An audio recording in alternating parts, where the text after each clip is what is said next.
Bon, ben, excusez-moi pour hier. J'ai complété la vidéo, il était coupé, puis j'avais une sœur qui m'a écrit un commentaire qu'elle voulait que je complète la vidéo parce que j'étais coupée à la fin. Mais j'étais rendue à la fin, mais là, j'ai vu qu'aujourd'hui, j'ai une petite parcelle d'informations que je crois est importante, que je vais partager avec vous. C'est peut-être pour ça qu'il fallait que je revienne pour parler quelques minutes.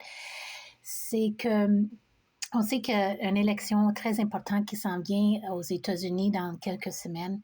Et il y avait quelque chose d'assez inquiétant qui est passé, qui était un document qui était mis à jour le 27 septembre, qui était mis en tout cas, c'était fait d'une façon assez discrète. Et c'est une directive venant du département de défense qui donne maintenant le militaire américain le droit de tuer des Américains sur leur propre sol en cas d'urgence de sécurité nationale. Alors, je trouve ça très intéressant parce que avec tout ce j'ai partagé hier avec le rêve de Ken Peters, comment il voyait vraiment un nouvel ordre mondial s'installer aux États-Unis. Et là, c'était mis devant ma face ce matin, cet document-là et cet article-là. Alors, je vais le mettre dans le lien de cette vidéo-là aussi pour que vous puissiez regarder ça. C'est en anglais, bien sûr, mais pour ceux qui comprennent l'anglais. Et alors, c'est ça.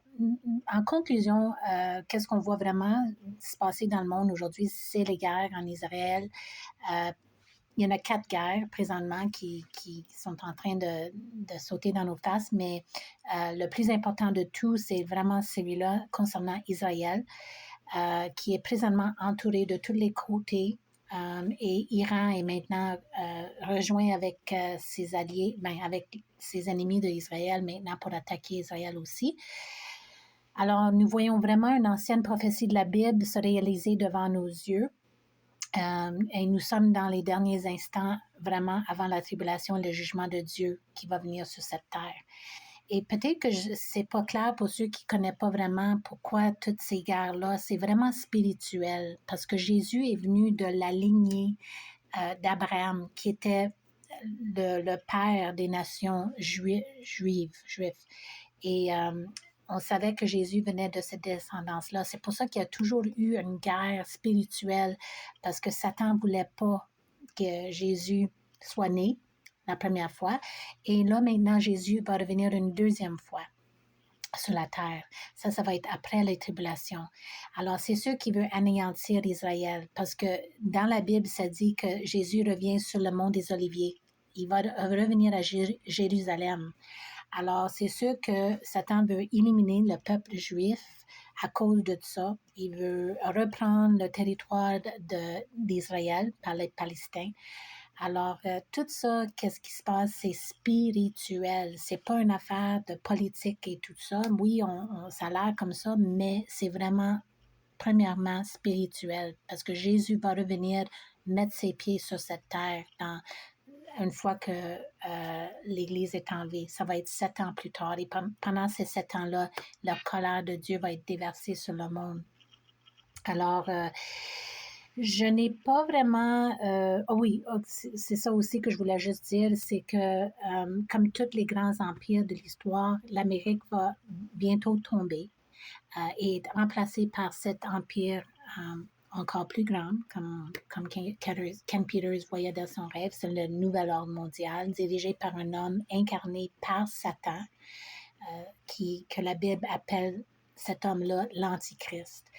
Et alors, une guerre civile, un effondrement économique, un cyberattaque, une évasion nucléaire, peu importe qu'est-ce qui va arriver bientôt, l'Amérique sera remplacée comme le superpower de ce monde.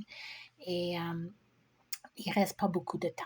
C'est ça que je voulais vous partager. So, comme j'ai dit hier dans la conclusion de mon vidéo, et si vous ne l'avez pas vu, si vous tombez sur cette vidéo-là, je vais mettre le lien du vidéo que j'ai fait hier aussi dans la description en bas. Mais je n'ai rien trouvé de contraire aux Écritures dans le rêve de Ken Peters. Alors, en résumé, comme j'ai dit, cela m'aide vraiment à voir plus clairement la séquence et la nature des événements de la fin des temps, comme on voit dans la Bible. Et je remercie vraiment le Seigneur pour cette révélation qu'il a donnée à Ken, spécifiquement pour les catholiques, parce que c'est important de connaître qu'est-ce que la Bible dit à la fin des temps pour pas prendre la marque de la bête qui vont qui vont nous obliger de prendre pour vendre et acheter, etc. Alors, si vous prenez cette marque, c'est clair, clair, clair dans la Bible qu'on est séparé de Dieu pour l'éternité. Alors, va fouiller, va faire vos recherches. Si vous n'êtes pas sauvé, si vous n'êtes pas un enfant né de nouveau encore, je vous implore d'aller voir qu'est-ce qui est écrit dans la Bible. Priez à Dieu même. Moi, je ne comprenais même pas la Bible avant que je sois né de nouveau, mais je cherchais la vérité et j'avais demandé à Dieu, montre-moi la vérité. Et tu sais quoi? Dieu est fidèle. Il veut se révéler à nous. So, si tu vas dans ta chambre toute seule et tu dis, Dieu, montre-moi la vérité, il va te le montrer. La vérité, c'est que Dieu est venu ici sur la terre en tant qu'homme, chair et sang et os. Et son nom était Jésus.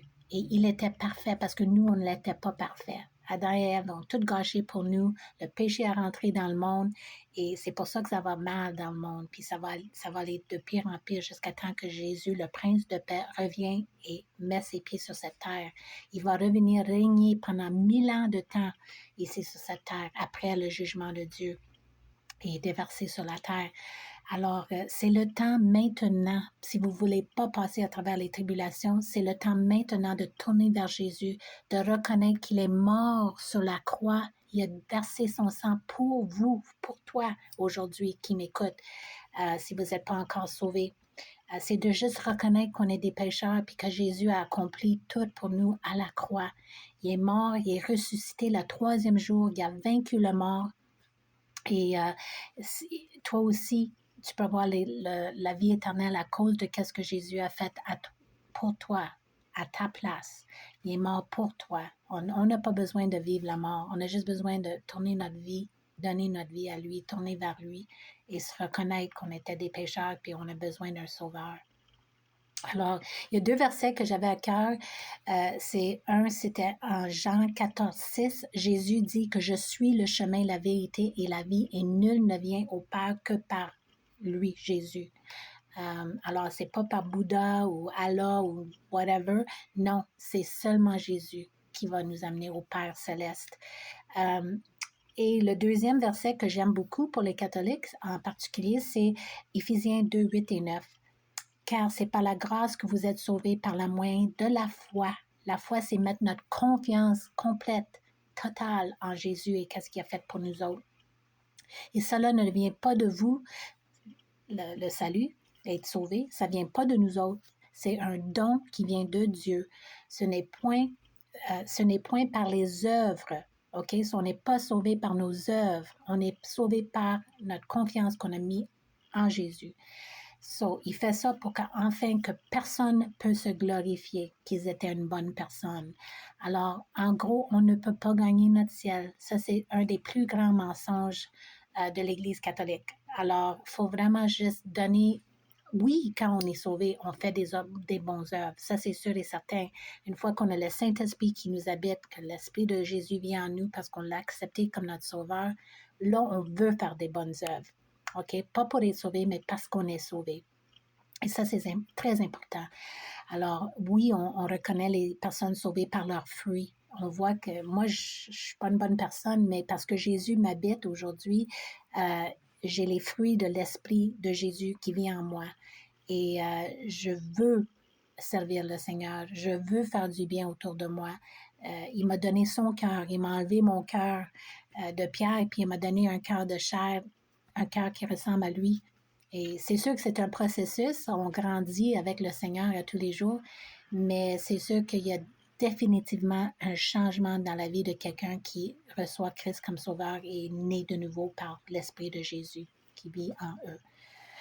Alors, c'est ça. Alors, moi, je vais mettre des liens en dessous encore de ce vidéo-là.